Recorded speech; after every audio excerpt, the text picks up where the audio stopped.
Ladies and gentlemen, on Saturday the last, Judge Douglas and myself first met in public discussion. He spoke for 1 hour, I an hour and a half, then he replied for half of an hour. Today the order will be reversed. I will speak for 1 hour, he an hour and a half, and I will reply for half of an hour. As to the fugitive slave law, I have never hesitated to say, and I do not now hesitate to say, that I think, under the Constitution of the United States, the people of the southern states are entitled to a congressional fugitive slave law. Having said that, I have had nothing to say in regard to the existing fugitive slave law, further than that I think it should have been framed so as to be free from some of the objections that pertain to it, without lessening its efficiency.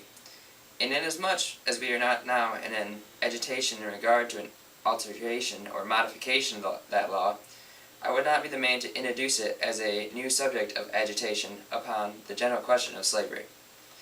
In regard to the other question of whether I am pledged to the admission of any more slave states into the Union, I state to you very frankly that I would be exceedingly sorry ever to be put in a position of having to pass upon that question. I should be exceedingly glad to know that there would be never be another slave state admitted to the Union.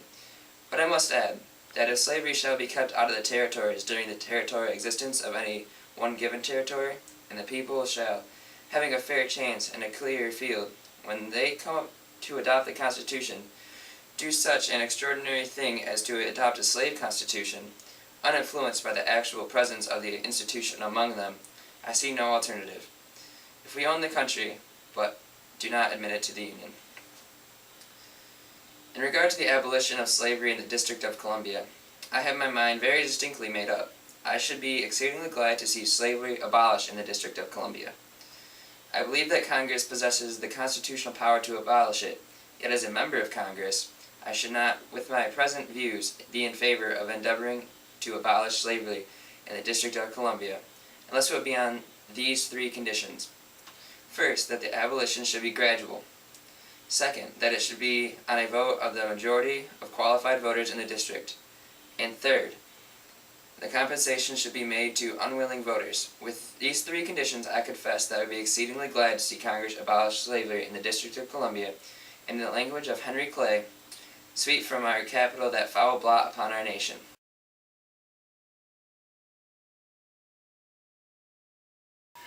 Ladies and gentlemen, the silence with which you have listened to Mr. Lincoln during his hour is credible to this vast audience. Composed of men of various political parties, nothing is more honorable to any large mass of people assembled for the purpose of a fair discussion than that kind and respectful attention that is yielded not only to your political friends, but to those who are opposed to you in politics. Uniformity in the local laws and institutions of the different states is neither possible nor desirable. If uniformity had been developed when the government was established, it must inevitably have been the uniformity of slavery everywhere, or else the uniformity of Negro citizenship and Negro equality everywhere.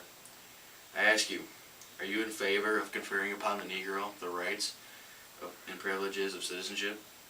Do you desire to strike out of our state constitution that clause that keeps slaves and free Negroes out of the state, and allow the free Negroes to flow in and cover your prairies with black settlements?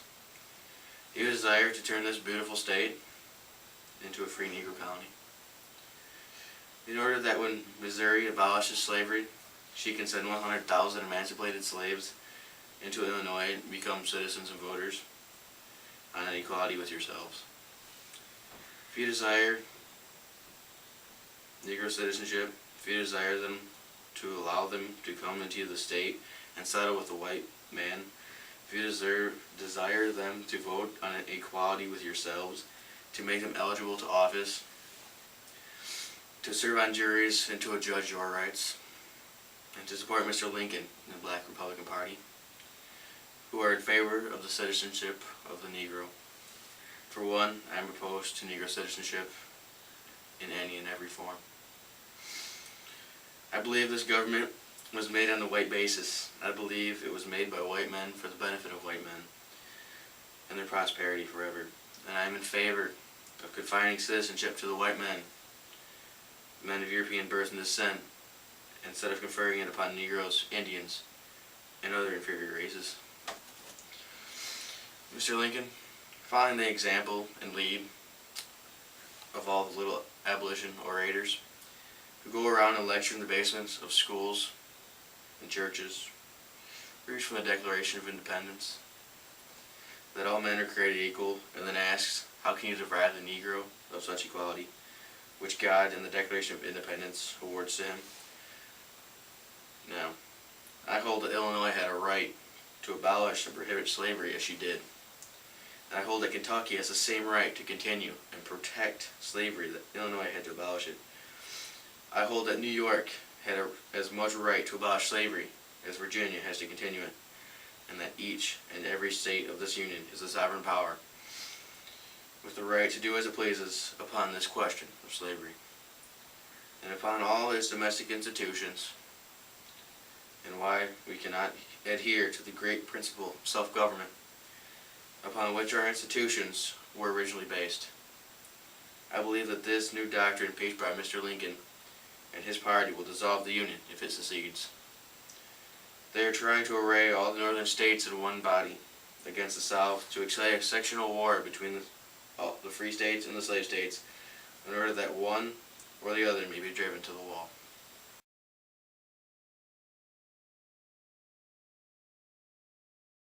As to the question of the abolition of slave trade between the different states, I can truly answer, as I have, that I am pledged to know nothing about it. It is a subject to which I have not given that mature consideration that would make me feel authorized to state a position as to hold myself entirely bound by it. In other words, that question has never been prominently enough before me to induce me to investigate whether we really have the constitutional power to do it. I could investigate it if I had sufficient time, to bring myself to a conclusion upon that subject, but I have not done so. And I say so frankly to you here, and to Judge Douglas, I must say, however, that if I should be of opinion that Congress does possess the power to abolish slavery among the different states, I should still not be in favor of the exercise of that power unless upon some conservative principle as I conceive it, akin to what I have said in the relation to the abolition of slavery in the District of Columbia. My answer as to whether I desire that slavery should be prohibited in all the territories of the United States is full and explicit within itself, and cannot be made clear by any comments of mine. So I suppose, in regard to the question whether I am opposed to the acquisition of any more territories unless slavery is first prohibited therein, my answer is such that I could add nothing by the way of illustration or making myself better understood than the answer than which I have placed in writing. Now in all this, the judge has me, and he has me on the record. I suppose that he had flattered himself that I was really entertaining one set of opinions for one place and another set for another place, that I was afraid to say at one place that I had uttered at another. What I am saying here, I suppose I say to a vast audience as strongly tending to the abolitionism as in any audience in the state of Illinois, and I believe I am saying that much if I would be offensive to any persons and render them enemies to myself would be the offensive to persons in this audience.